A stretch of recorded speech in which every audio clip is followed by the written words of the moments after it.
Hey there, film fans. I'm Jeff.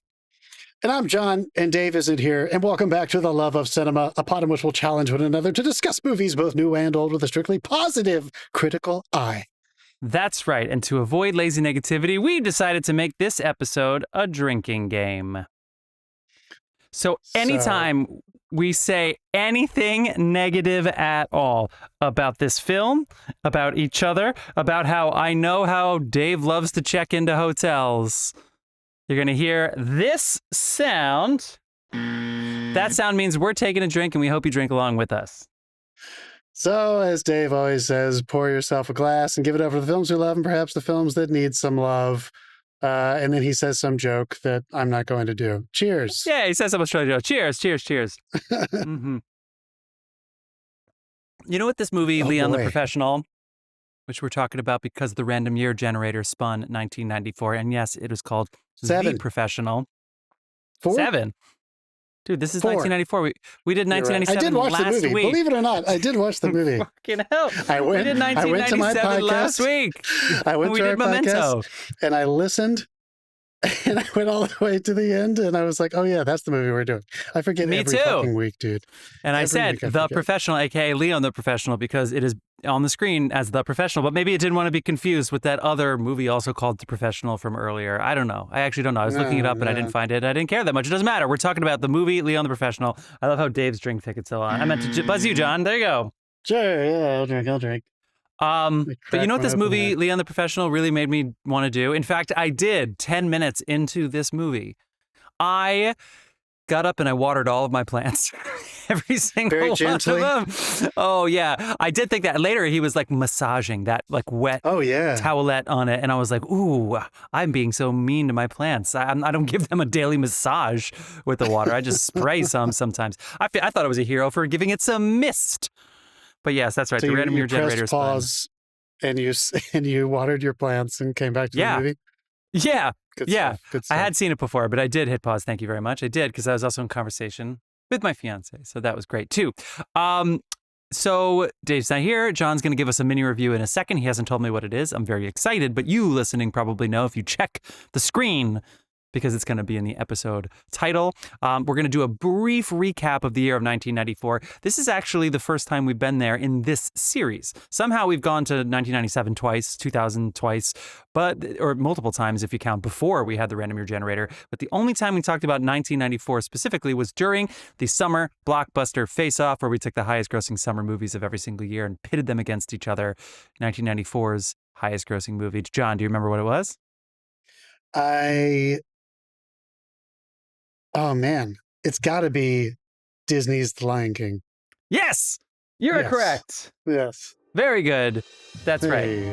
Thank you. Which went surprisingly far in our summer blockbuster face-off. Anyway, so if you need to hear Leon the Professional conversation, which I do sometimes if I'm like on a podcast and I'm like, oh, they talked about this movie that I liked, and then they just chit-chat for a while. We're a real drinking show, so we're really drinking. We don't want to just start talking about the movie until we're like a little drunk. So check the show notes. It's probably about a half an hour. Scoot ahead. Just go right to it. It's going to tell you exactly when it starts. That's my speech. But listen to the setup. Listen to us talk a little bit of news, little mini review, and then we'll give you our recommendations for the week and tell you what we're watching next week at the end of this episode.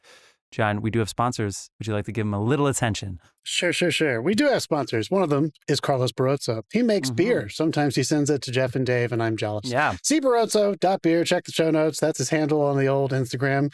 You can go over there and like and love all of his beer making shenanigans.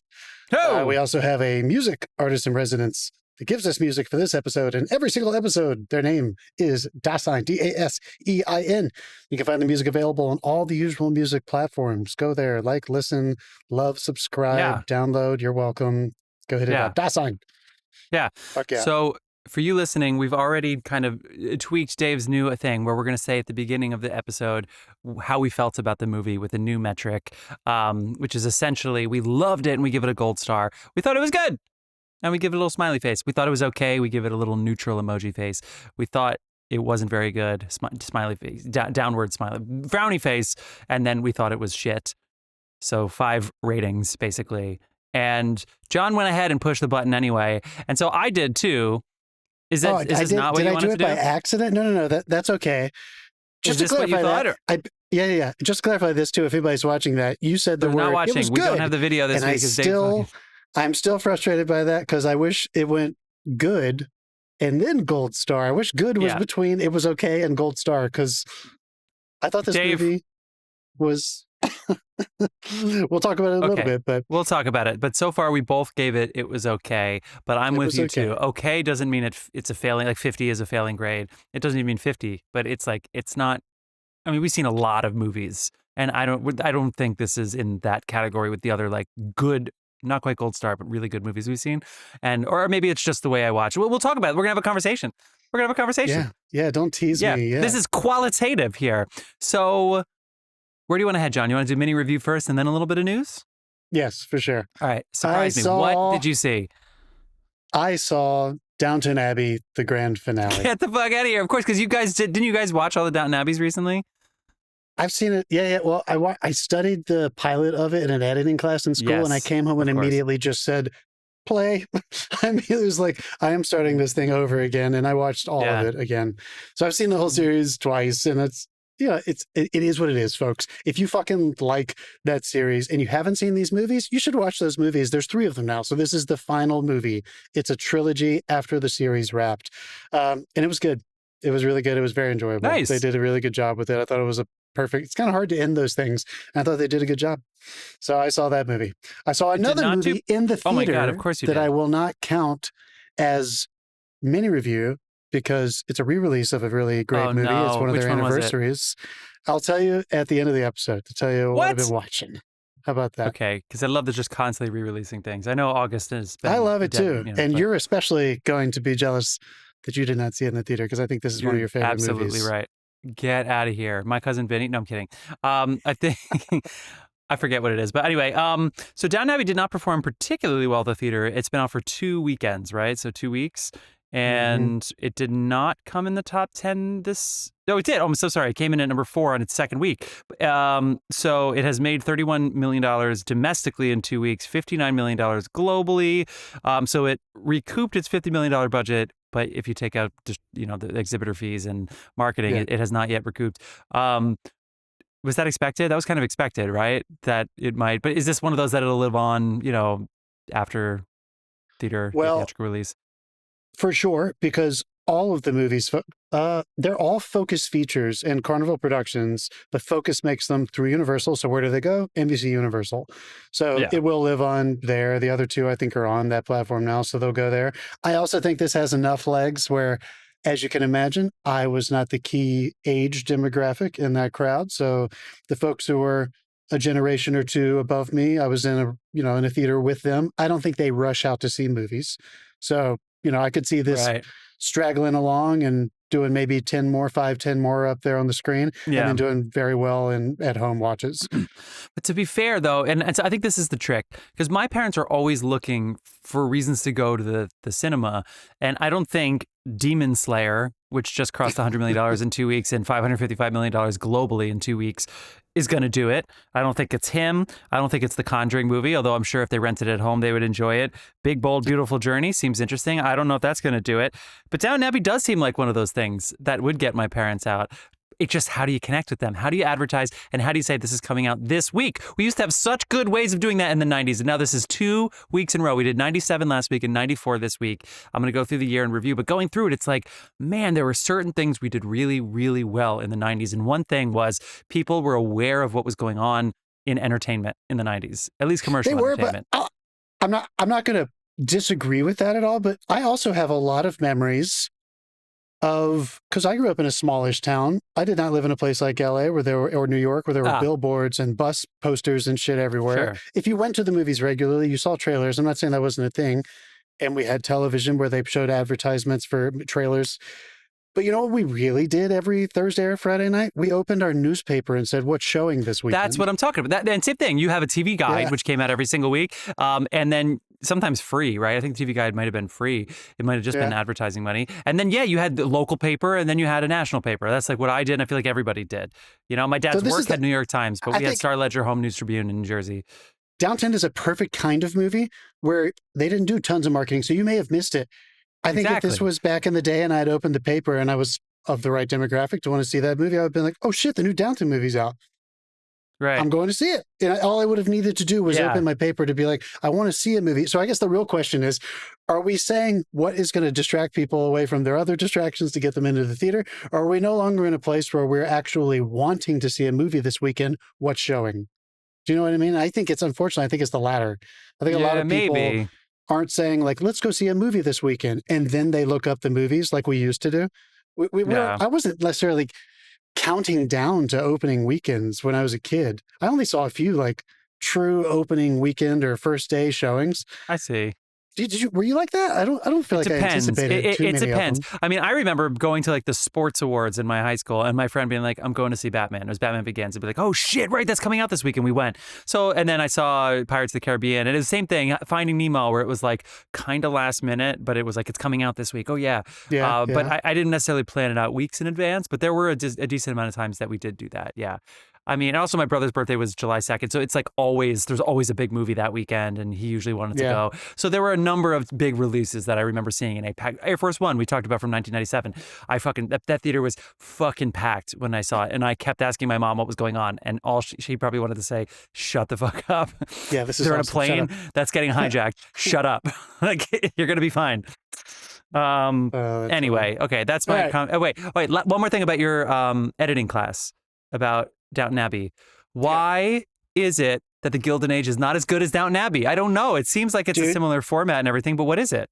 Somebody call in and talk to us about this because I haven't seen a minute of it, but that is the word on the street, isn't it?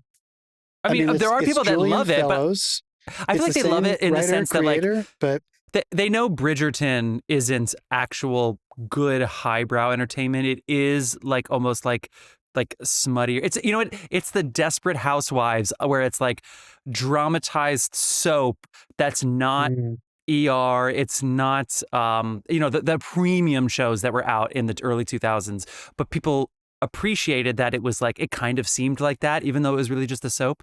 I wonder if they accept that like Bridgerton and Gilded Age are the soapier versions of something like Downton Abbey, which is really grounded. The reality is really grounded. And I'm with you where it's like, it is what it is. Those first 2 or 3 seasons were really good. They're really good. And then it gets a little, what do you do? And then the story, I mean, how about we have them lose all their money because they invested on the railroads that just came out of nowhere? And it's like, okay, now I'm watching a TV show, right? So there's some of that. Or I'm so sorry that this happened, but 2 of their main characters didn't want to renew their contract. And so they died in season 3. And how do you write these 2 characters up? But, you know. And even also, they're probably regretting that now because I bet you they wish they could come back into these movies. I agree with what you're saying. I think there are enough highs in the writing with Downton that it holds. But the bigger point, what you're making is so true, and it's true from the first moment of that show. The relationships are so grounded and they're so real, and you care so much about the family and the servants that it kind of is okay to get taken through a little bit of the soapy runaround sometimes. Okay. I've heard the Gilded Age is a little crass, and they're kind of playing into that aspect of America. I was really disappointed because when Downton was on, I remember I was still in New York, and I remember hearing that they were trying to develop shows for an American version. And at one point I heard a rumor that they were going to do the houses of the Vanderbilts so that they could like go from season to season in different parts of the country. And some servants would remain and go with the family. And I thought that was going to be, it seemed like there was something right there staring us in the face for somebody from that Gilded Age. But I don't know. I haven't heard amazing things about the Gilded Age, but we don't know what the fuck we're talking about. So maybe it's good. Can I tell you something kind of cool about the Vanderbilts here? Sure. I teach in a bunch of different schools, but one of the schools I teach at is actually 2 Vanderbilt mansions next door to each other. And it's on 5th Avenue, right near the Guggenheim. And they were gifts for daughters, heiresses. They're basically like dowry, like presents to like the husbands who were also wealthy. Of course, they didn't give houses to poor people, but there were 2 mansions next to each other, which were combined into this school a long time ago. And I'm sure it was a lot cheaper.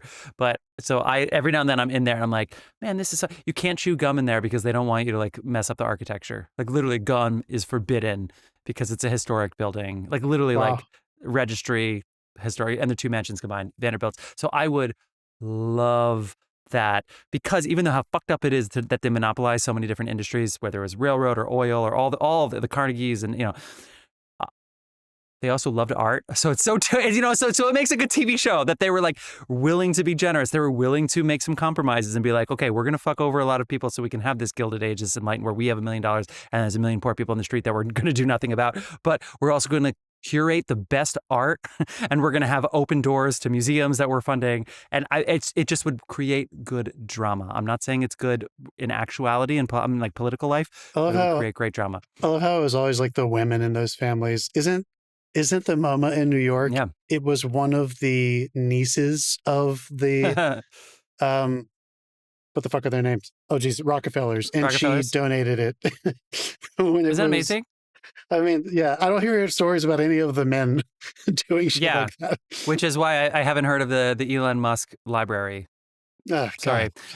I'm sorry. That's on me. That's on me. I don't mean to bring anybody, current into this, but anyway. Here's a little piece of news. Just since let's give us some news. Round us out with some news. I kind of want to hear you. Can I hear you vent on this for a second? Because I bet you know what I'm about to say. Vent. Disney lost about 3.8 to over $4 billion as their stock dropped after in the wake of this whole Kimmel situation. Almost canceled my Disney Plus, but I did anybody pull the trigger? I was gonna get it back again, but like I just wanted to like mess with them a little bit, but no, I didn't actually do it. Well, please don't, because I use your password. Did you hear that, Disney? I'm not fucking paying for that shit. You're right. I watched something on Criterion this week using your password, so there You're you welcome. go. You're welcome. See, scratchbacks. Dude, that whole thing has been but fucking you know how bullshit. but you know how Disney responded to their stock price dropping so much? They put Jimmy back on the air, baby. He's coming back. Surprise. How about that? Slap on the wrist for I'm Mr. so sorry, Kimmel. people. Money always wins. Money always wins. Dude. Crazy time in America.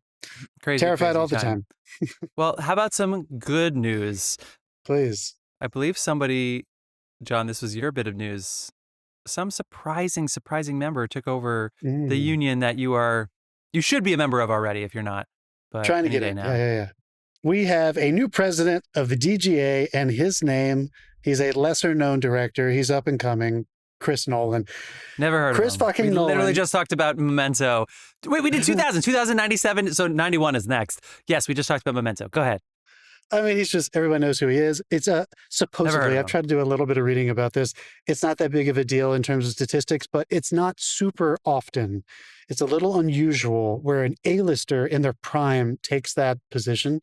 It's not unusual for people who are a little bit older and maybe aren't working quite as much, but still have a lot of name recognition to do it. So we have Chris Nolan, who's the head of that, and we now have Sean Astin, Samwise Gamgee, Rudy, who's the head of SAG-AFTRA. I don't know if the WGA is doing votes right now. I haven't heard anything. But anyway, this is really cool, folks. If you're interested at all in following this stuff, nobody wants more strikes, but we have somebody at the DGA now in Chris Nolan. It's not that we didn't before. The person who was leading it before did a good job too in the previous negotiation. I think so. I don't think they rolled over too soon, even though some people were frustrated by that.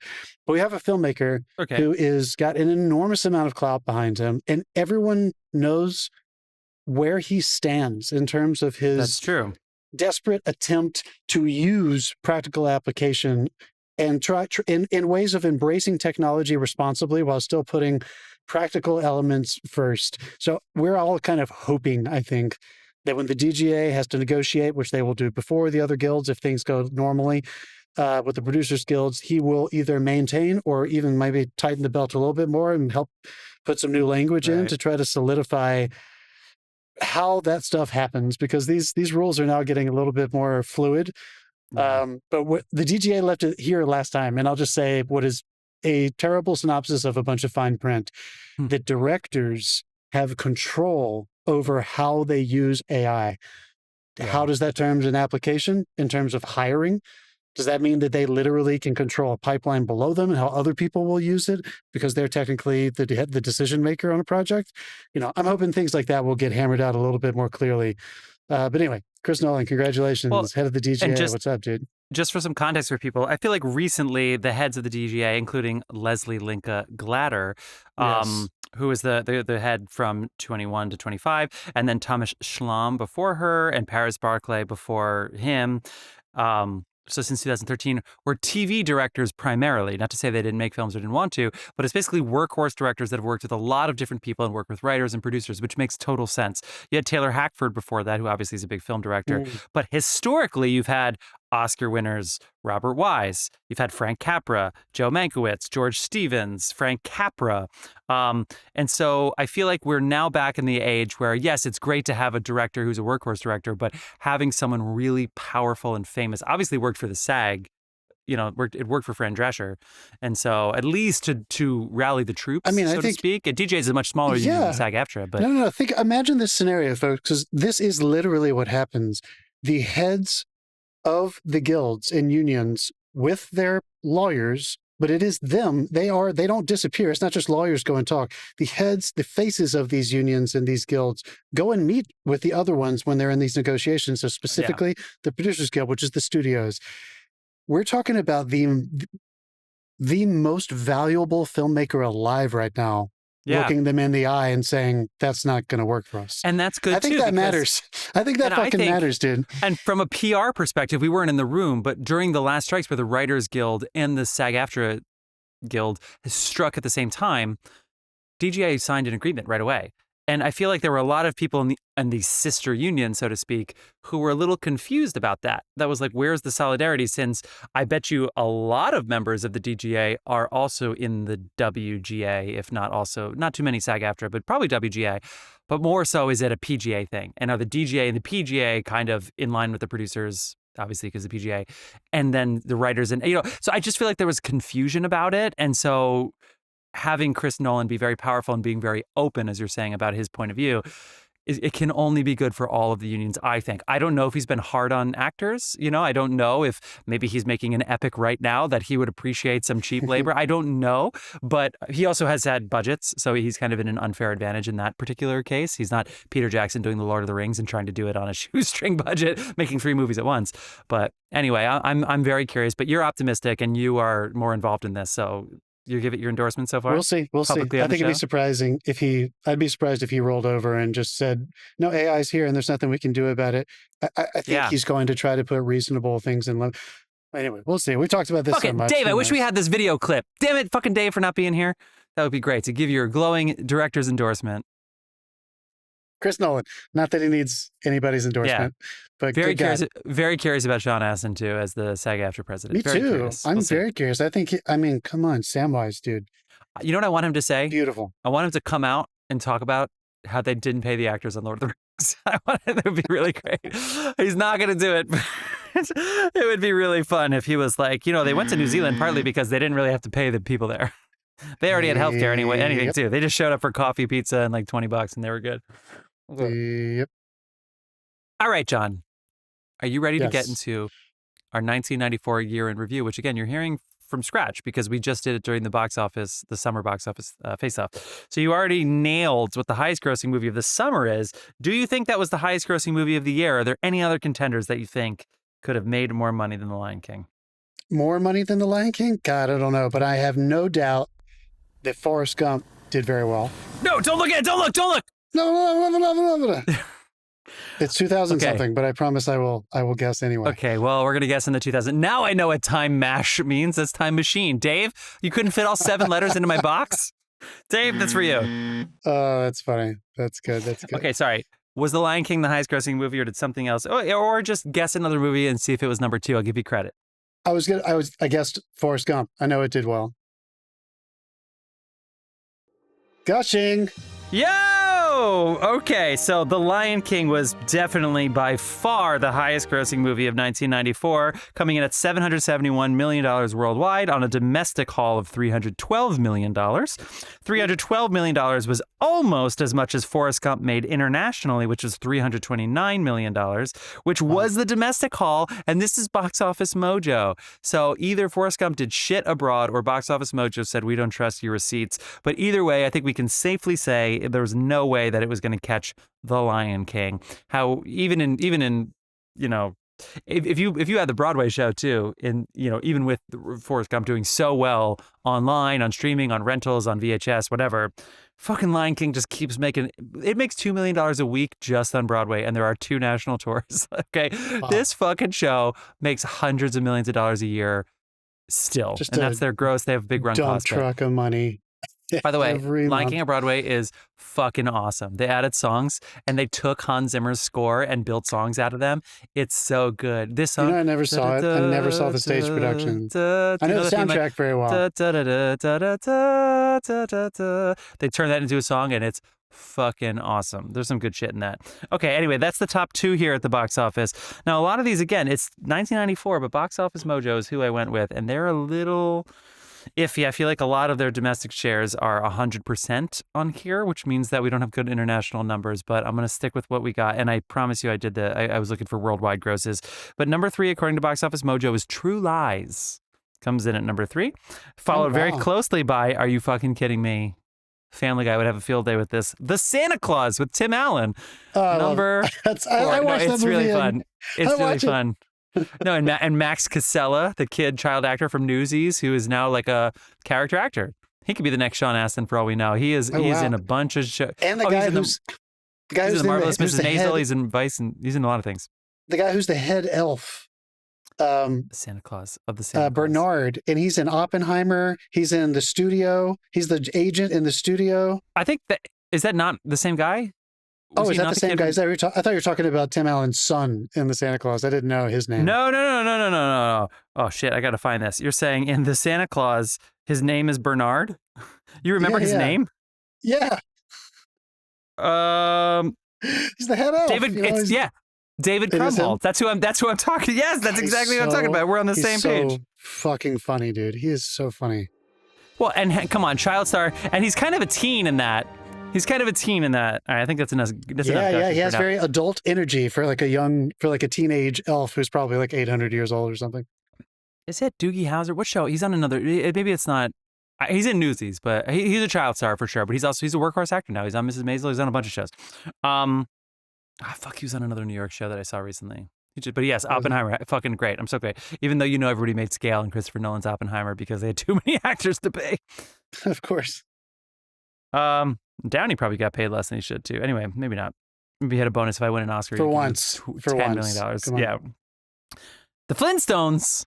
This is fun. This movie's fucking fun. The John Goodman Flintstone. Come on, dude. With who played Barney? Oh my God, fucking. Oh my God, come on. Honey, I Shrunk the Kids. Honey, I Shrunk the Kids. Oh, fucking Rick hell. Moranis? Wasn't he Barney? I thought he was Barney. Oh my God, really? Am I wrong? Look it up. Oh my God, I'm ruining all my credibility. It's coming up right now. It is. No shred of credibility. Rosie O'Donnell, Christine Baranski. It is Rick Moranis. You're totally right. You're totally right. Yes! Okay, wow. I can't gush anymore. Fuck yeah. Okay, that's the top 5. Coming in at number 6, and I feel like this should be higher. Dumb and Dumber. I was going to guess that too. Clear and Present Danger. Yeah. Of fucking Jim Carrey. This is the year they gave birth to the master. Fucking Pet Detective, Dumb and Dumber, and The Mask. The Mask comes in at number 9, just behind Clear and Present Danger at 7 and Speed at 8. And number 10 was actually Pulp Fiction. Pulp Fiction made $108 million worldwide. Smoke it! And Ace Ventura Pet Detective made $72 million, which comes in at 17th. A couple other movies that made some money, Legends of the Fall. Not like a ton of money, but John, I know you love that soundtrack. How good is that soundtrack to listen to at the Mountain House? Stargate. I had fun with Stargate. That was one of my first DVDs. One of my first DVDs was Stargate. Yeah. And The Clients, let me see. And then in the 20 to 40 range, Richie Rich somehow made $39 million. There you go. Is that Macaulay? Macaulay Culkin. Yeah, of course is that Macaulay. Yeah. Sure, Are you kidding me? When they're playing baseball and they're trying to do like bets and he puts $100 on the table and these fucking poor ass Sandlot kids are like, get the fuck out of here.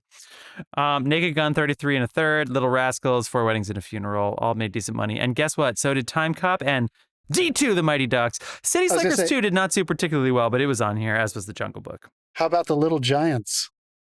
How's Little Giants I don't see on here, but come on. The annexation of Puerto Rico? The annexation of Puerto Rico is the final play where they just leave the ball on the ground and nobody notices it. I mean, come on. Yeah, you know. When they put the Alka-Seltzer in their mouth, it's so cute. You know what the best part about this is? I remember where I was the first time I saw that movie. I was at my friend Jimmy Gazali's house in his living room. I remember it. There you go. We were so many things we saw on tape at home, right? The annexation of Puerto Rico. How about you mentioned it, I think, but Speed. Wasn't that this year? Speed was number 8. 8, thank you. Because I knew that one was $121 million domestically. Yeah. Fun rewatch of that this year. Man, that was a fun rewatch. Everybody should check that out. It was fun. I mean, Speed 2 is basically, they just make it bigger and similar format, and they just, they put it on a boat. Like, yeah, Speed's amazing. It's so fun. How about, I went and saw this at our, at one of our old, like, single screen theaters, like our $1.50 theaters. Alec Baldwin's turn in The Shadow. Did you see that movie? No, I didn't see that. I was a big Alec Baldwin fan. I don't see that. It's like total like noir, comic book. Sure. Lots of hard light and shadows, and he's like a superhero. He plays the Shadow. I enjoyed it when I was a kid. Listen to when he talks to other actors on his podcast. It's so fun when every now and then he says, "We made this movie and we thought it was going to be the best movie in the world," and then it came out and we were like, "Not what we expected." Oh wow! We thought it would be different. Anyway, I don't know if that was the Shadow. We should also mention Jodie Foster and Nell. Do you remember that? That was great. Yeah, I remember Nell. She's very good in everything she does, and that is she's very good in that one. We have one of the 3 Colors movies in this one. I believe this year is Red. So that's Krzysztof Kieslowski's part of his trilogy, 3 Colors, blue, white, and red. We have one of the Star Trek movies. We have Meryl Streep, and I think the only action movie she ever made with Kevin Bacon as the bad guy. Can you name it? Oh my God. Is it The River Wild? The River Wild. Hell yeah. River Wild, fucking awesome. Was that really this year? I don't know where that money made. I don't know where it made money, but. Well, there it is. Number 30, $46 million. We have Kenneth Branagh's Frankenstein, which scared the fucking shit out of me. The ending. Kenny's great, man. The way he chose to end it really terrified me. My mom got migraines when I was a kid sometimes. Whenever she did, it was always a dark day in our house because like no one could go into her room. It was like it got all Dickensian. All the lights had to be down there. All the shutters were pulled. Maybe an adult from the neighborhood would come over and like watch the kids.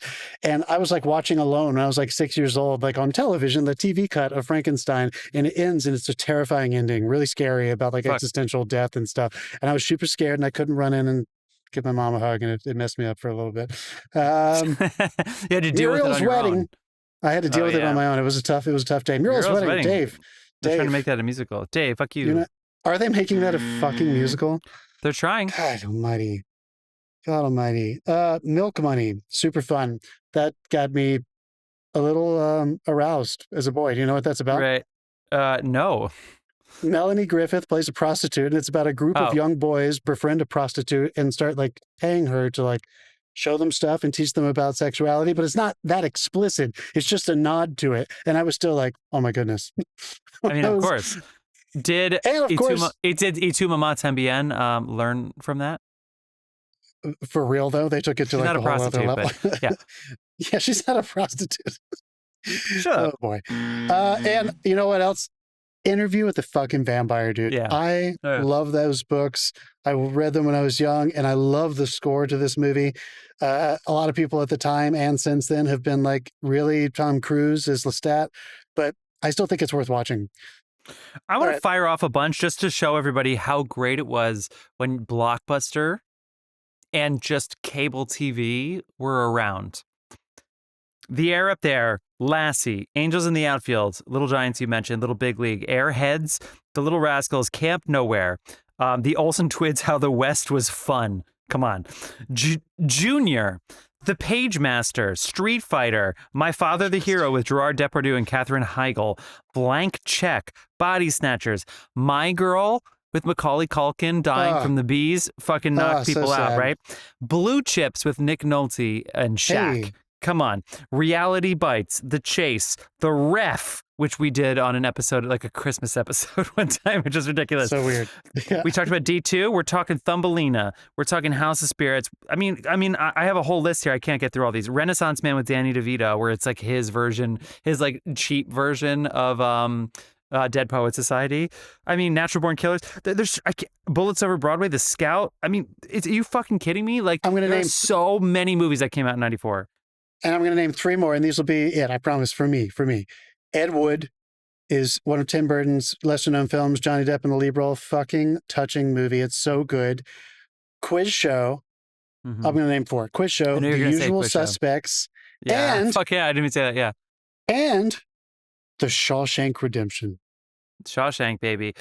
Usual Suspects. Oh my God. Little category fraud here because The Usual Suspects was technically a 95 release for the Oscars. That's how Kevin Spacey won, because this is the year that Martin Landau won over Samuel L. Jackson. For Ed Wood. And you should see Samuel L. Jackson's reaction. He reacts in real time and he basically says, "You got to be fucking kidding me." He says, like, fuck that. Like, you can see it in his lips. He was like, I should have won. Yeah. Tom Hanks won, Zemeckis won, Forrest Gump won. But the BAFTAs were split and the Golden Globes were split. It was a very spread out year because you had Pulp Fiction, because you had 4 Weddings and a Funeral, won a lot of BAFTAs, etc. But yes, Unusual Suspects, like, I don't know if it did festivals in 94 and then its wide release was 95, but yeah. I don't know. Shawshank, folks, if anyone who's younger who listens to this, and maybe we have no listeners. 0 wins at the Oscar, even though it's one of the most popular movies of all time. This movie tanked when it came out. You're talking about Blockbuster, like the video rental industry. Yeah. This movie came to life like the following year when it just went to video and people just word of mouth started talking about it. And then it suddenly was on TBS or TNT every weekend. It it really did like turn into a cult classic, beyond a cult classic. I think this is a lot of people's favorite movie. It's still really high up there on the 250 list. I know. Well, all right. Look, I have all this other stuff. This is like one of the first weeks where I'm kind of like, I actually feel like I don't want to read any of these, except to say, I'm going to rapid fire a couple headlines from 94. I always look forward to this. Come on, tell me some shit. I know you do. Thank you. I'm going to rapid fire a couple of these, but really, I just want us to put this in the context of the reason we do this. We just named a million movies from 1994 and how fucking awesome the year of 1994 was when DVDs were not out yet. These were all VHSs, right? And then just cable TV. I still had a square TV, of course, as most people did at this time. The color was like maybe 11 colors. It was like 6 feet deep. Yeah, it was so heavy. The screen was so round. It was like a fisheye lens just to look at it. Okay, I'm just going to do a couple of these. Because again, Leon the Professional, the small movie set in New York City about an Italian played by a French, starring an 11 or 12-year-old future Oscar winner, directed by a French. Anyway, a Frenchman. Shut up. That was for.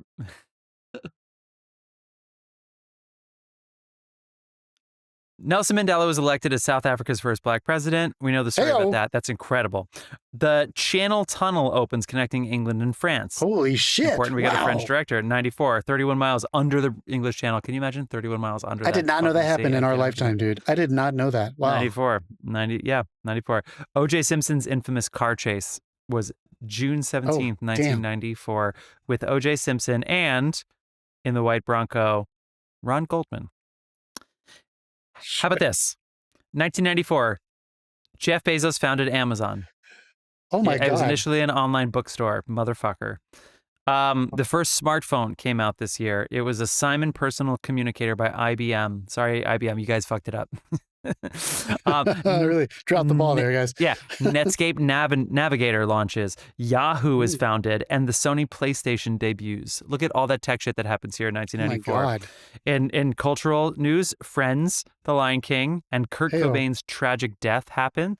Not exactly cultural news, but the Tanya Harding and Nancy Kerrigan scandal happened this year, as did cultural. Michael Jordan. Yes, for sure. But I mean, in the sense that it's cultural, but somebody's life was at stake. And Michael it's the Jordan Winter Olympics and not the Summer Olympics. Is that what you're saying? And then Michael Jackson returns to basketball in 1994 after a brief stint of playing baseball. Wow. He comes back with the number 45, and then of course he's like, "This is dumb." Space Jam brought him back. Everybody get up. Okay. And then last bit of global news, the Rwandan genocide happens this year. And I wanted to mention this because Jean Reno is in Hotel Rwanda with Don Cheadle. It's a fantastic movie that really helps you understand why we never pay attention to genocides outside of apparently Israel. We'd never pay attention to any one that happens anywhere else until there's a good film or some good, but the Rwandan genocide happened here in 1994, which is obviously very sad. 800,000 people were killed in 100 days. How fucking crazy is that? God That's awful. Almighty, dude. That's terrible. That was an ethnic cleansing attempt for sure. NAFTA comes into effect. We hear a lot about that in American politics. So I'm going to move on.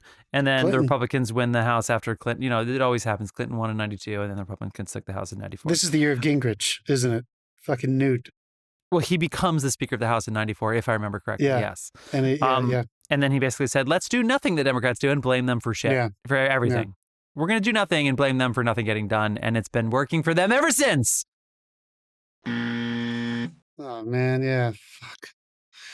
I was waiting one time. I was doing a very fancy catering event as a server. And I turned around and somebody was tapping me on the shoulder, and it was Newt Gingrich. And he was like, give me a blah, blah, blah. And I went, and I said, no. And I walked away. Did you really? That was the deepest revenge I've ever had against Newt Gingrich. One more gush for the day. He was not nice to anybody. I'll never forget the 2016 presidential elections where they're interviewing him. And he goes, but people feel like people are taking their jobs. And like, but their jobs are up. The unemployment's going down. What? And he's like, but it doesn't feel that way. And they go, because you're lying to them and you're telling them everything's bad. You're telling them things that aren't true. That's why they feel this way. And he was kind of caught in a little bit of a bubble there. It was a really awkward moment, but that's the 2016 election. Thank you so much, Newt Gingrich, for ruining our country.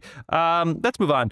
The most popular TV shows from 94 to 95. I said Friends premiered, so that's not on the list. Number 5, Monday Night Football. God, it did well. Grace Under Fire again, number 4. Man, what a popular show that nobody talks about anymore. Number 3, Home Improvement on ABC. Oh, sure.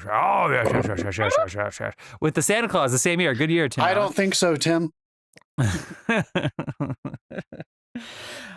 ER is number 2 on NBC, and number 1 also on NBC is Seinfeld. A quick roundup of some prices. In 94, a loaf of white bread cost 99 cents. That's gone up, of course. Oranges were $1.69 for a 4-pound bag. 4 pounds for $1.69. That's great. A pound of 80% lean ground beef was $1.39. I think we'll take that price of lean ground beef nowadays. Holy shit. A gallon of milk was $2.88. That's, I mean, that makes sense.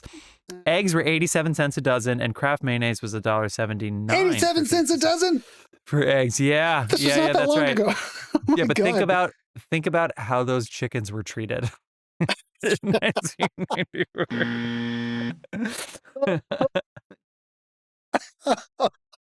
As soon as you said that, I had that image when you're driving on the interstate in one of those chicken trucks passes you, and you just see fucking chattel slavery in a fucking... And those chicks are exposed to the air. They are not enclosed. It is wide open season, and they are going 65 miles an hour, and that chicken is like, fuck my life. Awful. Oh my God. Awful. Torture. They have like a foot-by-foot cage. It's terrible. We're laughing. Like out of a Portlandia sketch, we got some organic chickens, and Angela was so precious. She doesn't even eat eggs, except she bakes for me, which I very much appreciate. And it literally has a chicken of the month. And we were reading about the chicken and how it was the Tyrannosaurus Tara or something, and about how great of a life she has. And we were like, this chicken was not the case here in 1994. Laugh or cry, folks.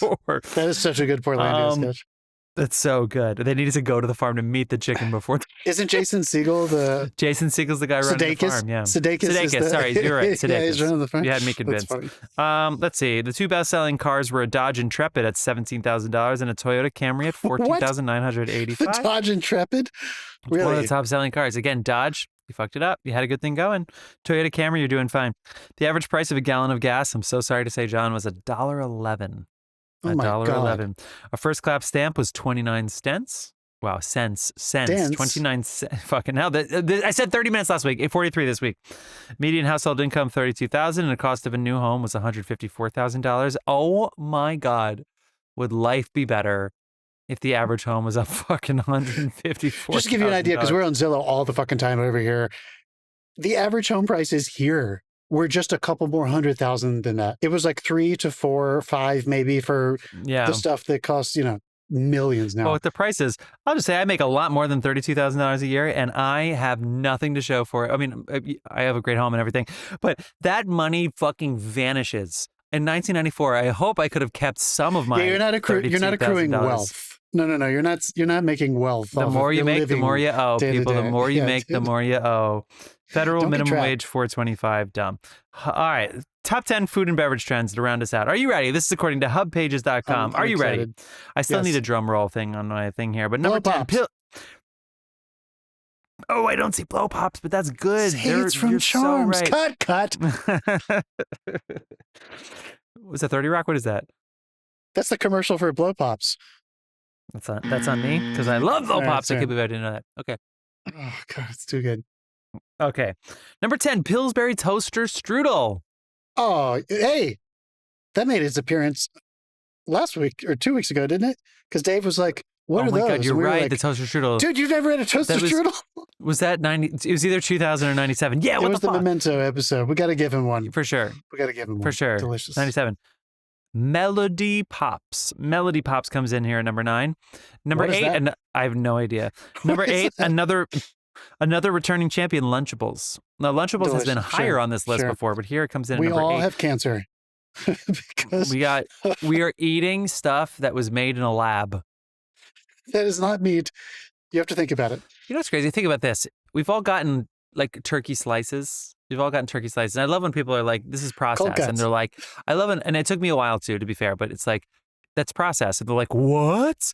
No, it's cured. And I was like, you ever seen a turkey? Or if you're talking to ham, you ever seen a pig? You ever seen these animals? They have bones, don't they? You know that giant slicer? There's no bones in that fucking slicer. So how did the meat just become compacted in this fucking shape? How did that happen? How did the bones magically disappear? Now, Lunchables didn't even pretend to be meat in the first place. It's just that color. No. Oh my God. Okay. It's like on Mars. Grow your own pig. It's like, no. Anyway. Juicy Juice comes in at number 7 here. And number 8, I still love a good Hot Pocket. Hot Pocket. Hey. Hot Pocket. Number 5, Hawaiian Punch. I had a lot of Hawaiian Punches growing up. Me too, sure. Definitely cut my finger once or twice using that straw and trying to get in the hole. I'm missing. That's Capri Sun. Fuck. What was the delivery? Hawaiian Punch is just a regular juice box, right? Wasn't it just a juice box? I think it is just a juice box. Juicy Juice had a fun bottle. They were different. Yeah, they were different. I like the Yoo-hoo plastic bottle too. That was cool. Ooh, Yoo-hoo. Gordon's fish sticks. I definitely had my fair share of Gordon's fish sticks, the frozen fish sticks. Elio's Pizza, number 3. Elio's Pizza. Is that a frozen pizza? Is that before DiGiorno? Yeah. So when did DiGiorno sit there and say, you know what? I bet you we can fucking flood the zone and take over Elio's. Just so much. And DiGiorno, it made it nicer too. Like, this is good pizza and it's frozen. It's like, it just. Red Barons and DiGiorno. They put their foot on Elio's neck. Is that delivery? No, it's not delivery. The way you said it's that delivery sounded very convincing. That was really good. You do have an acting commercials degree. I could have been somebody. One time I was interviewing with a commercial agent and I was like, I was told I'd be good at selling beer. He said, how old are you? I said, 23. He said, you can't sell beer till you're 25. Now I know you don't know anything. And then he basically kicked me out of the office on the spot. And I was like, what the fuck?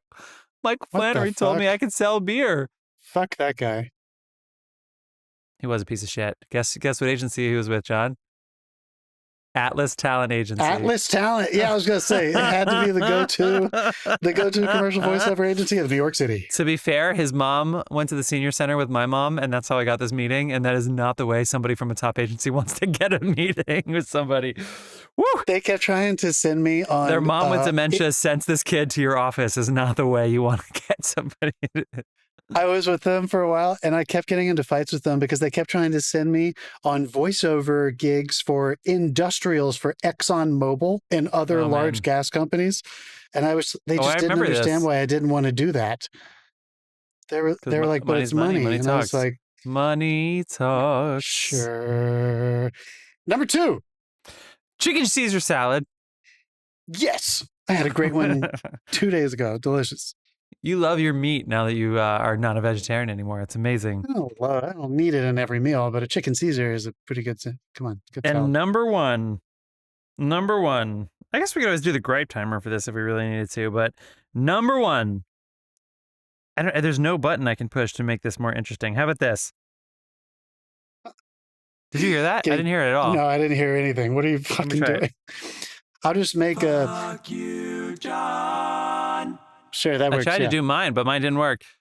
Beefaroni comes in at number 1. That's right. Beefaroni. The number 1. Apropos, because I know beefaroni is not necessarily hamburger helper, but did you hear the the headlines today? We are back in a hamburger helper economy right now. No, what does that do? The shares and sales of hamburger helper always go up when we're in bad times. So it went up right after 2008, went up during COVID, and their sales are spiking again because everybody is tightening the belts. The jobs numbers were real, people. We need to give our kids shit food because the grocery prices are the highest they've ever been. We're actively eating shit because, yes. We're eating. No hating on hamburger helper. If you want a meal kit that you add meat to, what else is probably going to go bad. up is Lunchables, except they've been around too long, and we know how we live off of growth. If Dunkaroos had made its final appearance, that would have made me really happy. I heard something funny about growth. I'm glad Dave's not here to hate on this. If you were to take the Lord of the Rings areas, Mordor was in a big time of growth during the Lord of the Rings books, right? And so you would sit there and be like, Lord of the Rings is really growing. They're expanding. They're making, they're making alliances. Whereas Rivendell would basically be a net zero. They didn't lose anything. They didn't gain anything. Their population stayed the same. Their GDP stayed the same. No growth, literally zero. Gondor too, yeah. Where would you? Gondor went down for sure, but yeah, they were losing people for sure. And but so Mordor was on the rise. Where would you rather live, Mordor or Rivendell? Exactly. Of course, Rivendell. I mean, come on. You ready to talk about our movie?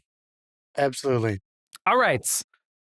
I'm going to read the IMDb description as I always do to keep us consistent here of The Professional, aka Léon the Professional, 1994, starring Jean Reno, Gary Oldman, Natalie Portman, Danny Aiello, and Will Oneblood, who is now a real estate agent and apparently very successful, who plays First Stanfield man with dreads, white guy with dreads. Luke Besson. It is Luke, right? Is it Luch? It's Luke. I think so. I think so. I should have asked my French-speaking sister-in-law, is L-U-C anything other than Luke? Just curious. Luke Besson, of course, he would direct The Fifth Element right after this, the highest-grossing French-language film of all time, until it was passed in 2011 by The Intouchables. That was a stat on our recent episode. John and I both gave this movie a okay, but maybe slightly better than okay. So it looks like we're in agreement. So we got to argue about something. Metacritic 64, IMDb 6.5. It seemed 8.5. So it seems like the people love this more than the critics. IMDb description, and then on to you. What'd you think? What'd you feel? No stuffy criticism. I'm assuming this is not a first-time watch, but you can get into that in your conversation. An Italian hitman protects a New York orphan. That's it. That's the IMDb description. John, how many times have you seen the movie, and get into the conversation here? I have never seen this movie before. And I think that IMDb blurb is actually, sometimes we pick on it because it's so vague or so succinct. I think that's actually a pretty good description for this one, because that is kind of the bulk of this movie. I saw another one where it says basically what she says to the woman at the end of the movie, towards the end of the movie. And I was like, I didn't realize that it was that much. I didn't realize that it would be a spoiler. So I'm glad that you're right, that they didn't give too much information away. Yeah. Okay, so this is how I felt about this movie. It's very slick. The way it looks, I feel like I'm not surprised that this movie garnered such a cult following, and I had not seen it before, but I had heard of it. And anyone who's a fan of Luc Besson's work, and I think a lot of people who love The Fifth Element, has such a... Damn it. Besson? You're totally right. I said Besson, but I don't know anything. Who cares? Whatever. Didn't fucking Jason Bateman give out an Emmy last week to what is that man's name from the show that you've complained about before with Adam Scott? Oh, Severance. With Adam Scott, Severance. The man who won for supporting. Yeah. Didn't Jason Bateman totally mispronounce his name? And oh my God, I don't remember, because they also announce their names via pre-recorded something when they say the nominees. Anyway. I don't know. Was it Bateman? That's funny. Okay. So it's very slick. He has a style. So you feel like you're in this very controlled, stylistic, very noir, but daytime noir, a lot of blown out windows and like Daytime hard noir, I love daytime it. light. Yeah, with that neo-noir kind of feel. Um, what happens, I think, because of that is that it's going to force the viewer into two different kinds of viewing experiences. And one of them, I would say, is not as accessible to people who have trouble with really stylized kinds of films, which like there's something so controlled about it that it starts to not feel real. And I think that's kind of the intent in a sense. The style creates a form, and you're either going to respond to that or you're not. And I think what they do get away with because of that is that they have there's so much manipulation with these really intense like close-ups and stuff to the way that they interact with each other from the very opening where you meet Léon and it's literally in these extreme close-ups with just eyeballs and stuff, but also the way him and Natalie relate to each other. There's very few scenes where they're like in medium wides or wides and you actually just see them relating to each other with behavior. A lot of times it is like these really tight, controlled, cutting back and forths to try to, to create the idea of their relationship more than just watching them actually behave together. And for me personally, I had trouble getting any kind of emotional connection to it because of that. But I understand when I see that why some people feel it feels like a movie. And I don't mean that as a negative criticism. I don't. Harry Styles, who just ran a sub 3-hour marathon at the Berlin Marathon this past weekend. Sure. It feels like a movie, No, I'm kidding. You go ahead. I know what you mean. You keep going. I felt that way about The Fifth Element too. I don't respond to that the way I think a lot of people have. Like it's not quite Guy Ritchie where it's so stylistic and so self-aware. This is like it's pretending like it's not self-aware, but is that why you think it seems? Or that is just what Luc Besson likes, and I just don't. For whatever reason, I'm just not vibing with it too much. Okay. One thing I will say specifically is that I feel like his direction of actors, for me, and I'm not just talking about Gary Oldman, but he's a perfect example. For me, I feel like he doesn't hold people back enough. There's not enough restraint. I think sometimes he lets people go too far. And it plays into what I'm talking about, which is, I don't know if that's part of what he thinks his style is, because everything feels like there's no 10. There's 11, 12s, 13s, and 14s, and 15s. But sometimes you just want to be like, just pull it back. So in this really controlled, beautiful shot, I still feel like I'm in the reality of a relationship. Whether that's between one person and an object or themselves, or it's between multiple people. So I don't know. Yeah, I struggled with this for a little, for different reasons. I'm going to be honest with you. I did not have as much fun as I wanted to. But that said, Jean Reno is a strong actor, and I think this movie would have been in bad shape had he not chosen to try to play him with that kind of youthful, stunted kind of persona, because there definitely is like sexual relationship tension between them in the script. And I think he did everything he could to make sure that didn't become weird. Exactly. And Natalie Portman, of course, is a, blossoming talent, and it's pretty fucking obvious. The camera loves her. She's very comfortable. I'm sure if I had been an adult at the time in the industry, I would have been like, that girl's going to do a lot of stuff if she wants. She's very talented. Yeah. So anyway.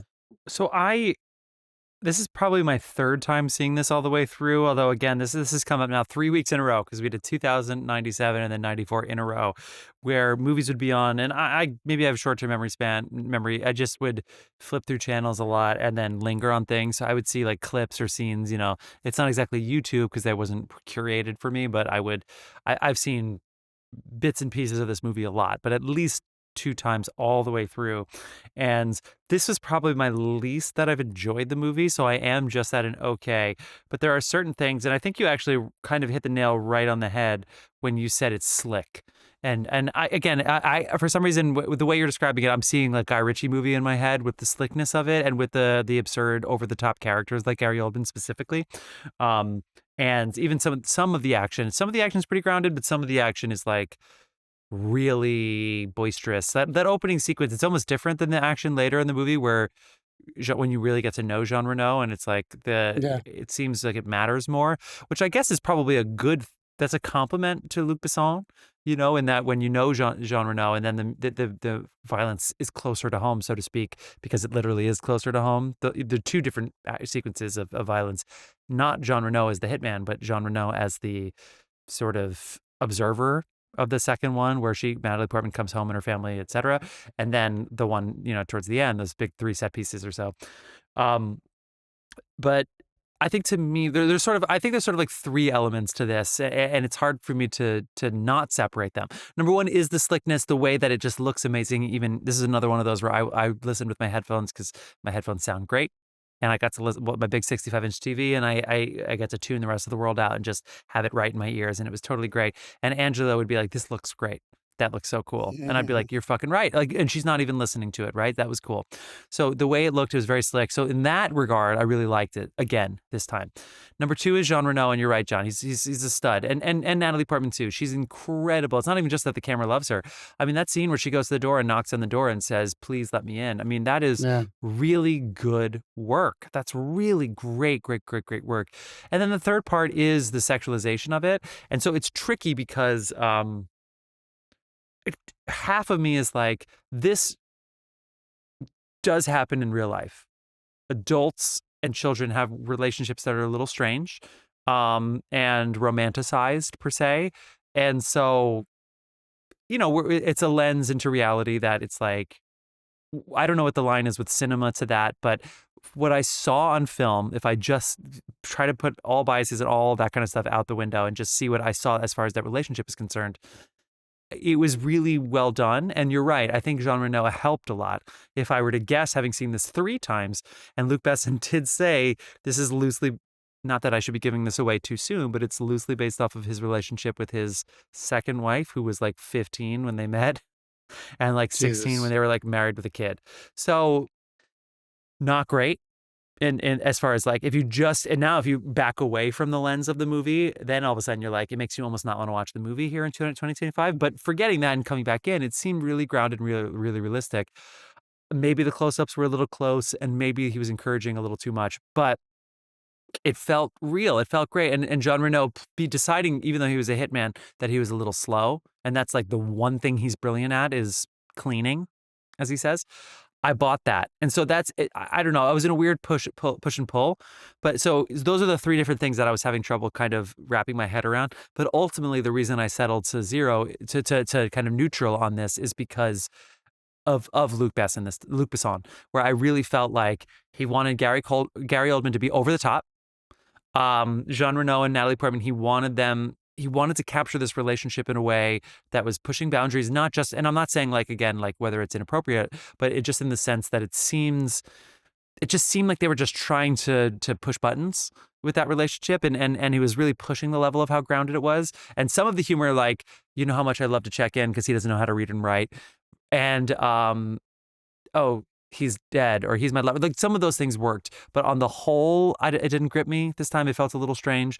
But also, I just feel like he couldn't help himself in a lot of this, and it was so close to just being a really grounded experience.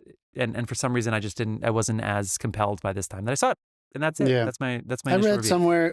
I read somewhere that he was in the process of getting Fifth Element financed, because he wrote that first. And then he was, you know, whatever this sentence means, because that was taking a while, he, quote, wrote this one quickly and got this one made quicker. And it kind of felt like that.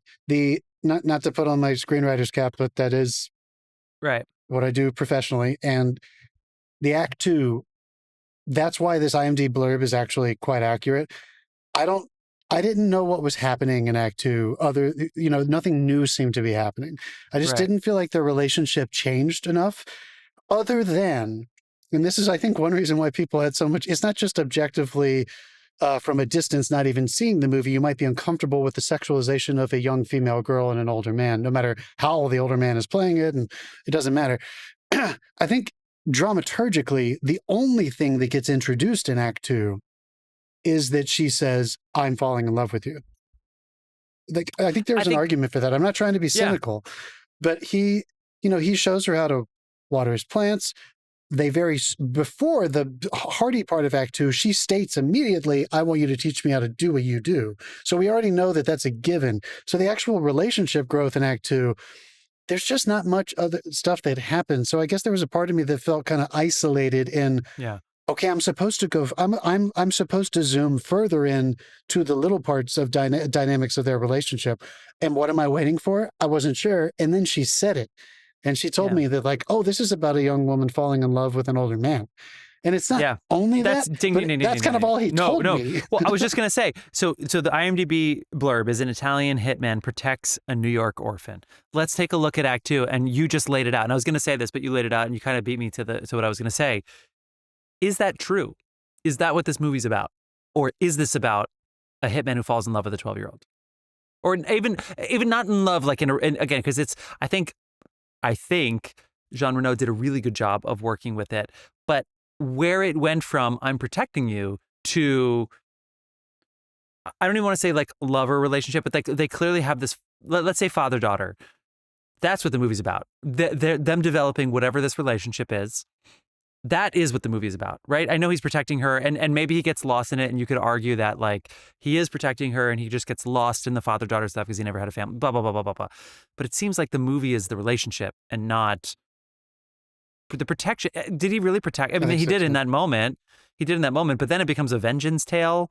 And then, I mean, he protects her because I guess then again, I know you could argue that like, well, he didn't want to seek vengeance. She just did that and he had to protect her like the mountain with Arya Stark or the hound with Arya Stark. But I still feel like I feel like the director, I feel like it's a little bit of a ruse. I feel like the protection is actually an excuse a little bit in what the director really wanted. Dude, I don't think we need to put lipstick on a pig here. And I'm not saying it's only a pig, but I'm using that very intentionally because this is not the cut that he released internationally. Oh. The international cut has a lot more sexualization. Really? The one I saw was not far enough. So this is Lolita in a way, but with a hitman. But even Lolita has a point of view on that. The director and the writer is telling you, I love him and I hate him. Isn't this fucked up? And do you, wherever you land on this, and if you can see this is it's the How I Learned to Drive thing. It's when you take that kind of really transgressive, inappropriate kind of material and you allow it to be grounded in drama, I think you give space to the audience for them to have their own judgment. I did not feel like he wanted me to feel like this. I was judging this. He just wanted to show it to me as though it was okay for an emotionally or mentally stunted man to have feelings for a young girl. Even though he didn't lead it, we should give them their due in this cut. At least I've never seen the other one, but that's what I read, and I read it multiple places. It's not a story where the adult man coerces the young woman or leads that relationship, but it is still that, dude. I feel like they recut this, and you and I, two Americans, are sitting here. It's not just because we're American. I'm not saying there's any higher ground with morality or ethics or anything, but we have only seen this cut. And I think you and I are sitting here trying to say that it's something that it wasn't intended to be. And I think he wanted it to be more sexualized. And that's why it doesn't feel quite right to us. And whether it was him or the studio that he worked with, which was it A24? Who was it that did it? I can't remember the not A24. No. I don't know why I said that. Whoever the fuck it was. Universal? That's it's not New Line. It would have been, I can't remember who it was. The action, I mean, so let's say it was targeted for us, but maybe like a younger version of us, or us now, but 94, like the 20s and 30s of 94, the guys that loved Reservoir Dogs and loved Pulp Fiction and stuff, where it's like, oh yeah, this is great and it's cool, and then she's badass too, and it's like, Columbia, of course they're Columbia Pictures. It was Columbia. Oh my god, of course. I wrote it down when my screen went blank. It's like, yeah, this is so cool, and she's badass too. Look at the way she shot the thing once, and she just fucking hit the guy from a million miles away. That's so cool. It's like, I'm usually not one to jump over on like the obviously the obvious. Of course, it's awkward that, you know, she's young and she's in, you know, etc. But I just feel like that's what the director wanted, and I couldn't. This time, I really was not trying to be disruptive in that regard of just sitting there and being like, director, I don't buy it. But in this case, I feel like the action and the violence was maybe in a way it almost felt like they were doing that to put me at ease. Because I don't know, I started, that wasn't too uncomfortable, but I wasn't enjoying it as much as I did the first time when the action and the violence and the slickness was able to carry me the whole way. I agree. And I do feel like I hear the point you're making that maybe that he's heightened the style to kind of give us some relief from what he was doing with the core relationship. Yeah. I still don't think a man who, now that you've told me what he was doing in his personal life, I still don't think he was doing that to give the audience a break. I think he was probably, that's just his style. I think The Fifth Element feels like that. It is. And guess what? He left this wife for Mila Djokovic, who was 19 when they filmed The Fifth Element. Oh my. Okay. Well, not to give all the game away on this because I read some IMDb trivia, but yeah, that is true. And he put her in that outfit for a year, and then he said, "I'm going to leave my wife and kid." She was 16 when she had our kid, but I'm going to leave her at 19 to marry you at 19. And he was in his 30s. So I mean, it's hard. You know, I try to separate the artist from the art as much as possible. So I'm not going to sit here and be like, he did that, fuck him. But it's, you know, at a certain point, I'm watching this movie, and that's what I'm seeing in this movie, and so. He wants you to, yeah. And so it's coming up because I think he wants me to see that. Yeah, no. That's I don't think we need to rationalize it. I also feel like it's too bad that this was written by somebody who sees the world that way and sees love and relationships that way with men and women. Because I thought that there was I thought what it was going to be was something that is much more natural, which happens a lot, where a young person has a crush on an older person. It's just not reciprocated. Right. You know, and it's like totally okay for her to be like, I'm crushing on you. And he's like, well, I'm your dad basically now, or I'm just your friend. And like, it's always gets shut down. But this movie clearly builds to something else. All right. Anyway, we've talked about that enough. Yeah. Let's put it off to the side. Yeah. I am going to complain just a little bit about the. Okay, I thought you were going to try to. Okay, no, go ahead. I'm sorry. The Gary Oldman thing is just. My God, I remember he's not proud of this, right? We can agree on that. If he's barely proud of Sid and Nancy, he's not proud of this, right? He did his job, so he's proud of that. But like, he's not rewatching this anytime soon. I would like to ask him. It reminds me of the story that we've shared on this podcast before. When you have actors like this, who, listeners, generally speaking, there are two types of actors, and one of them is a majority, and they make up probably 95% of actors, and screen actors specifically. And the 5 or dramatically less percent, it might even be less than 1%, is the other thing. So the first thing are people who play themselves under circumstances. Mm-hmm. They are trying to bring as much of their own humanity, their voice, their personality, their everything into it as much as they can. What would I do if that was happening to me? And these were my parents, and I lived here, and I had this much money, blah, blah, blah, blah. And then there are people like Gary Oldman, Daniel Day-Lewis, Dustin Hoffman, who have somehow, they got away because they have so much talent with what, you know, the character actor thing, if you will, where you kind of want to see them, quote, transform, use different dialects, different hairdos, extreme body transformations or whatever. And he has a reputation for that. And Gary Oldman does. And obviously he is overflowing with talent. However, I'm going to reference the story that I think it all comes back to for me.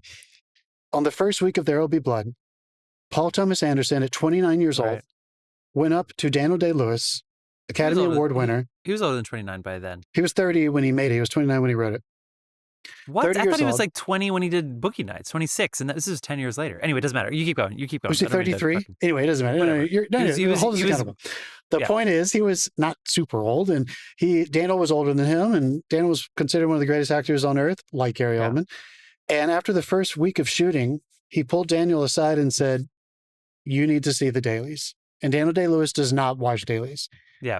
And he showed it to him because he was going too big. And he said, I don't want to have the conversation with you. Just come watch them with me. Daniel watched them, and he said, give me a few days. I'll see you on Wednesday. When we replace Eli, we'll refilm everything. Sure. And that happened too. But the point is, you need to have the courage to tell someone who's going that far out on the plank, and has been prepared. I'm not going to let you look like a fool. I'm not going to let you. My job is to make sure you go as far as you're willing to go, and I'll make sure you don't go too far. That's kind of literally a director's job when you're working with actors. You're the only person that is responsible for performances outside of the actor of themselves, of course. But you are the one putting around the parameters and the boundaries. And dude, every time Gary Oldman did this, I just kept hearing, Jeff, that quote, that's in Stanislavski's book, where he says, and this is for stage acting, and I would say for screen acting, we need to add some numbers to it. He said for stage acting, as far as you think you're willing to go, take it down to 80%.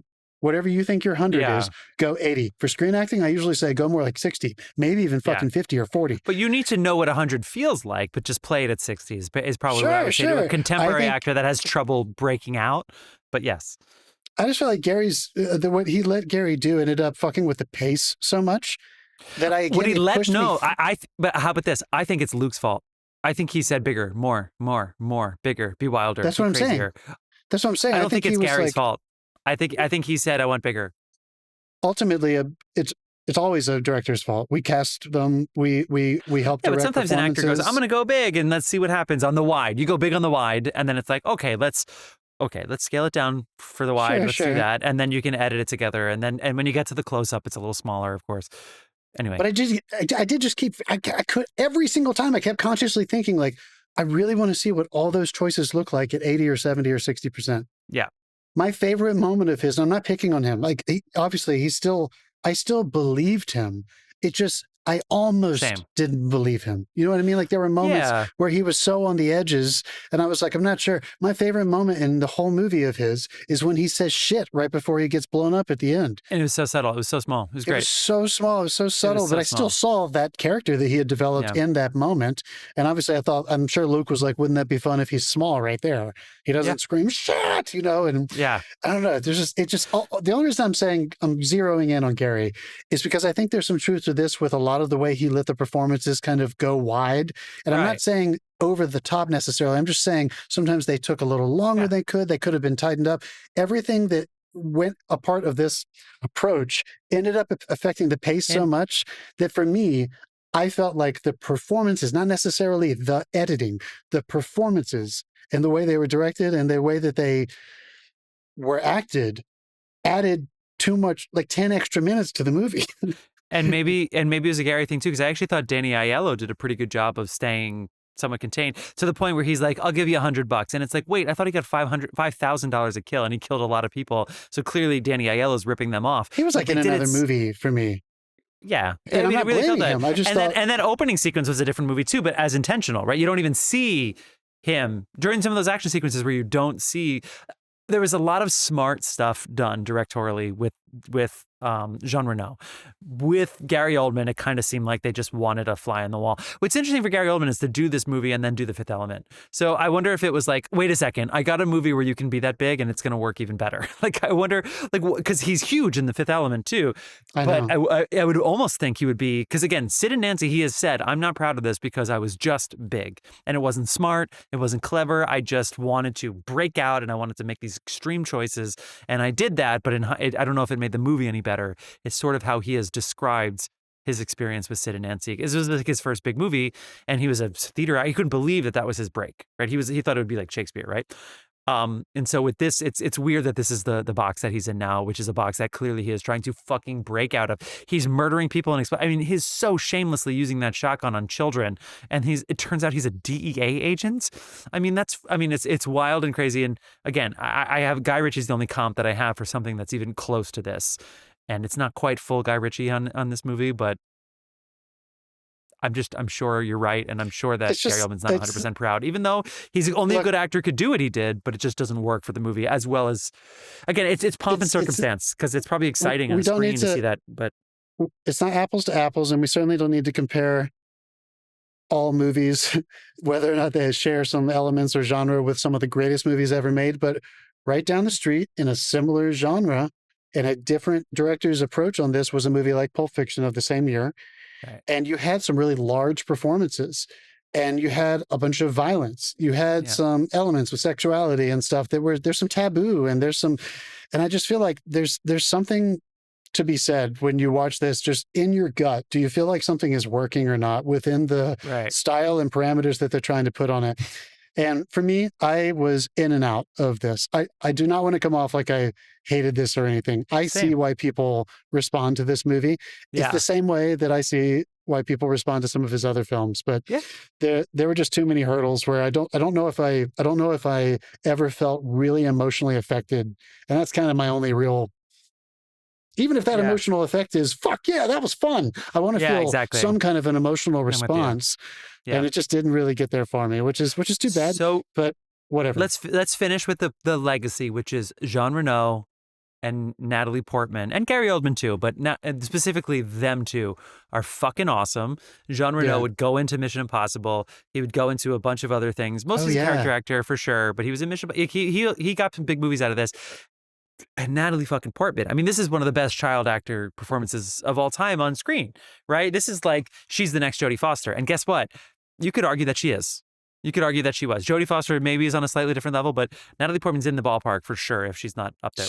I mean, that's really fucking awesome. A freak, yeah. One of our top 5. I mean, I love her. And you would see this movie and you go, yep.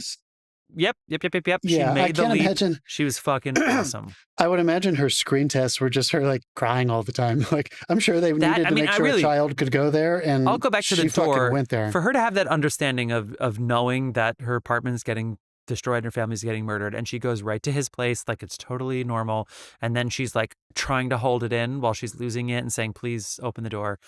But everything, I mean, the way the smartness. We watched The Hunt, right, where the girl was jealous, and so she says some things that are not true, and then it gets Mads Mikkelsen's character into a fucking frenzy. When she says, like, he's my lover, she knows what she's doing, and she's smart, and you can see it behind her eyes. It's fucking brilliant.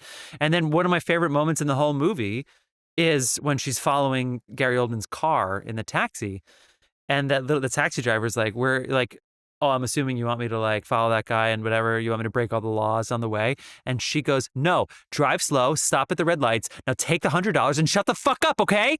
And the way she says that is like, I mean, it's just so good because as an actor, it's and action and you walk into the cab. So she has to enter this cab on a day where she might have just had lunch or she might have just had school, and she just has to fucking hit that in 10 seconds. And she just walked in and fucking hit it. In 2 lines. I mean, it's incredible. She is so good in this movie. That's really good. I think my favorite, the doors stand out. And for me, even less than the actual Jean Reno? Jean Reno.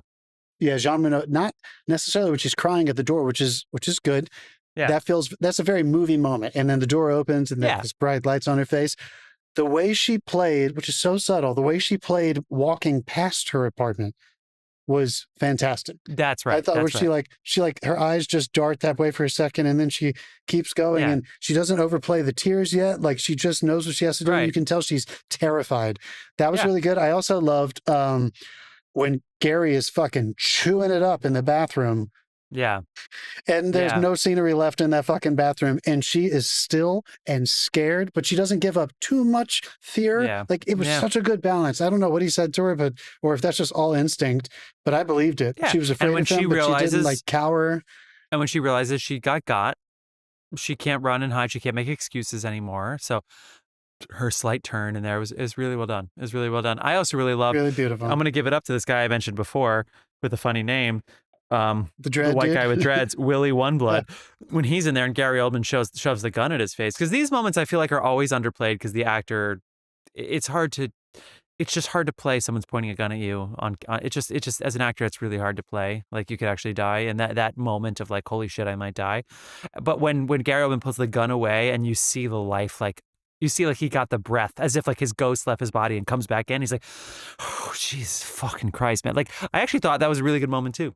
That was a really good moment too. That was good. And those sexuality aside and stuff, I did feel like, and this is probably a little magic of editing, because again, there probably was more lead up of a genuine sexual or not that they had sex, a you know what I mean, a not platonic relationship. Not at all, but yeah, for sure. When he makes her go down the inner part of the apartment where he bangs it out and says, you have to go.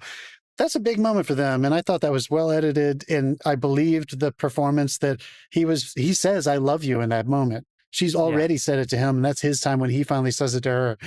I did feel like it wasn't like he was in love with her in this weird pervy way. He immediately says what I wish he says all the things he wish he just didn't have to say. You taught me how to see life again. And you taught me how to, he didn't need to say all that. It's okay. But all the stuff that led up to that, I felt like the tears were flowing. Yeah. She was freaking the fuck out. And I felt him trying to pull him off of her and wipe the hair away. I thought those performances were really strong. And I guess I just want to nail in the coffin here, but in defense of him, Jean Reno apparently took this part only under the ability to play him as a stunted man so that it wouldn't come off pervy at all. Yeah. I know he was trying as hard as he could in dialogue with the director, who I don't know if he wrote it that way, to make sure that we didn't feel uncomfortable, because this man loved her, but not in a gross way. He finally loved someone. He cared about something. She was his new plant. Yeah, if we want to look at it that way. Yeah, it felt kind of paternal in a way. And that refreshing. moment did sell for me. I don't know why he turned around and screamed right after that. Yeah. Do you remember that moment? I think he was trying to, was it because he was welcoming the explosion, or he was, I don't know. Maybe, I guess, but it was cool. That was a very intense cinematic, after pushing being her so down, turn around, sneaky. intense close-up. Because the opening sequence was well done. That was a cool action sequence at the beginning. I mean, cool, slick, cool, with the way, where he's the hitman and he's taking people off one by one, and he closes the gate and he kills everybody, and he has the knife, like the stranger, as he comes out of the dark and calls that was really cool. So for later, for him to like announce himself with that scream, maybe there's a reason for it or not, but I'm with you that it was like whatever. But no, it was fun. It was fun, and I guess I do just want to make this super clear. I don't know if Luc Besson's movies are for me, but if you like The Fifth Element and you haven't seen this, I think you're going to like this a lot. I think you should watch it. And just wonder why they have a gun on a rooftop in New York City and nobody else would ever know. Oh boy. They're just I love when you walk out on a roof with a giant like case and the gun, and you're looking around every direction. You're like, where is there? And it's like, well, if anybody's looking now, they're going to be suspicious. like, what are you looking for, dude? Like, just. Hey, and she took the Roosevelt Island. Oh, we saw that was that near the end of the movie? Tram right? thing to New Jersey. What's her choice? You see that? Yeah, instead of going to Roosevelt Island, somehow she went to New Jersey. Yeah, it makes total sense. That's right. It goes the other way too. But there was a place that I've been to before, although it no longer exists. But I know it's 97th Street and Park, and it's where the elevated train goes underground on the east side. So you could see the train tracks, but also where it goes in. I was like, I know exactly where that is. I've driven it. I've walked a lot of familiar shots. Cool. A lot of great exterior New York stuff. I think that was it was really fun that it was set there. I loved the way it looked. It was fun. All right. That's good. I think we did our job. All right. You're not going to change your score, are you? I'm not going to change my score. Yeah, I'm going to keep my score the same. Yeah. I wouldn't go lower, and I think that Jean Reno and Natalie Portman really keep it there. But really, the movie was good. It was a good looking movie. It was cool. But I'm going to say it. Okay, but I actually think I'm very comfortable with I'm comfortable being at that halfway point and not rounding up to like 60%, like you might have said before. Yeah, no, I agree too. I agree. Okay, all right. I'm going to guess. Go ahead. It's going to be in the 2000s. So let's go. I didn't see what it was after 2, to be fair to you, but what do you think? I think I'm going to go with 11. 11. I'm going to go with 2. I literally just saw the 2 and I was like, no. I'm going to go with 2000. I know we've done 9. Let's go with 2002. Did we do that recently? No, 2002. Let's do it. 2, 0, 0. Oh my God. I swear I didn't see if it's right. I was right. I totally cheated though, but whatever. Well, not cheated, but we knew it was 2000. We knew it was 2000. But you did. Hey, all right. Pretty good. We're not going to sit here and Google movies. We're going to tell you what we've been watching, and then we're going to tell you at the very end of the movie after you listen to some Dasein. But we're almost at the end of the episode, so stick with us. John, what have you been watching? So after seeing the grand finale, Downton Abbey, I was so moved. What was the anniversary? What was it? That I came, not yet. I'll tell you that one at the end. Oh, okay, sorry. I came home and we watched like back to back the next day. We watched the other movies, the Motion Picture, which is the first one, and then A New Era, which is a lovely send off to Maggie Smith. The whole movie's like about saying goodbye to her. It's so beautiful. R.I.P. We finished the Dowager. We finished Shrinking, which is fun. We're caught up on that. I enjoyed that. Platonic, we're still watching that. Cool. Mad About You, we've been watching some of that. Throwback to the OG Mad About You. And so what I went and saw in IMAX is the 30th anniversary release of Apollo 13. Oh, fun. It's so fun. Well, especially since Buzz Aldrin, what's his name? Jim Lovell just died. He just passed away. Oh, shit, I didn't know that. Wow. He passed away like 2 months ago. He's new. Dude, it was intense on IMAX. I have never seen that movie on the screen that large before. And I mean, it was so beautiful. It was so intense. we talk about this all the time, but there's something about that 90s romantic cinema where, like, it sort of does feel like a movie. There's a little grandpa humor, but it's so sincere and there's so little bad CGI. There's so much practical and miniatures that it feels more real. It really it feels more authentic, even though it has some of that heightened big studio picture kind of feeling to it. I cried twice, it gave me the man tears, like James Horner's score. Yeah. Oh my God, dude. Really unbelievable. He wrote Ron that Howard's score. mom. And check this out. This year he wrote Legends of the Fall, and the year we're talking about, 94.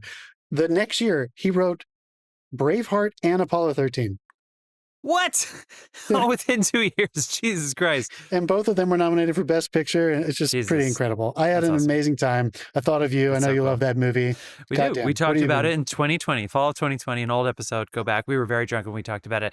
I really only saw one thing of note to talk about. We watched a lot of, I fell asleep to, she was watching Gilmore Girls. We fell asleep to some other things. I'm watching Peacemaker. I'm a little behind, but it's not as fun as the season 1, but I'm into it. I'm still like 2 episodes behind though.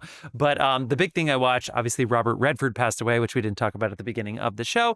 So I was like, I haven't seen The Natural since I was in high school. And I was looking for some of his earlier films, whether it was Barefoot in the Park or Butch Cassidy or something. And a lot of them are either renters or hard to find. But on Criterion, there's one Robert Redford movie, which is All the President's Men. And I actually, believe it or not, pushed play before the Jimmy Kimmel thing. Although that movie was cited because he passed away. And then, of course, a free speech situation involving the president came up here in 2025. Was it great? Oh, my God, dude. It's so good. It's so compelling. And I forget and I love how Dustin Hoffman was one of the biggest movie stars of the fucking world in 1977 when this movie came out. And he's the second character for sure. Robert Redford's character is because he is, Bernstein, who Hoffman played, is the secondary character. We still know Woodward, who is Redford, but God damn it, those scenes. But really, especially the one scene where Hoffman gets the female that was working in there and actually like saw the safe, the safe, and he's trying to get her to speak, and she doesn't want to speak. And the at way her that house. At her house, that scene is I was losing my goddamn mind.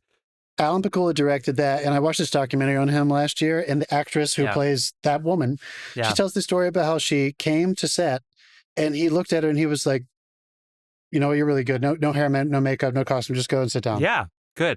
And that scene was played with just practical lighting, no makeup on the actors. It was hot as fuck. It was just so regular, so pedestrian. Yeah. And it's so important when you're dealing with movies like that. It shouldn't feel heightened. It shouldn't feel romanticized. No. And God, that movie is so stripped down. Yeah, Redford's amazing. And he's so good. He's just he's always right. But Dustin Hoffman is, come on. The way he does that scene, the way he goes above me. And then later when he's explaining it, he was like, I went with P. I went with, I don't know. I couldn't get anything out of her. I said, she almost kicked me out until I asked for a light. And then he's like, do you have a light? I want a cigarette. Oh, I just need to use the bathroom. Oh, can I need anything to stay in the house, to be invited in. Anyway, All the President's Men is on Criterion channel. Give Criterion your subs. Excellent. Amazing. Okay, we are going to... Really quickly, I did also we watched AKA Charlie Sheen. We did watch that documentary. I've been listening to the podcast with him, and it's been really special. I didn't follow him at all, but I had heard, some just from hearing that on the outside of those stories, not really following that shit. It's fascinating. He had a crazy childhood, just where he grew up and who he grew up around and who his friends are. I didn't know any of that. So if you don't know that, listener, or you, Jeff, I think you'll be surprised. You'll be like, oh my God, they grew up down the street from each other and they all knew each other growing up and they all... It's crazy. Well, I always knew that Emilio was in that crew, and it always surprised me because he wasn't as good of an actor as everybody else. Oh, I know that. Yes, but I was always like, how is Emilio in this crew? And it's like, well, they all grew up together, and it's like, oh, because he's not on the level. Quack. Quack. That's like one of your go-to shit. Quack. All right, people, don't you move. We are going to play some Dasein, and then we are going to pick our movie from 2002. See you in a second, film fan.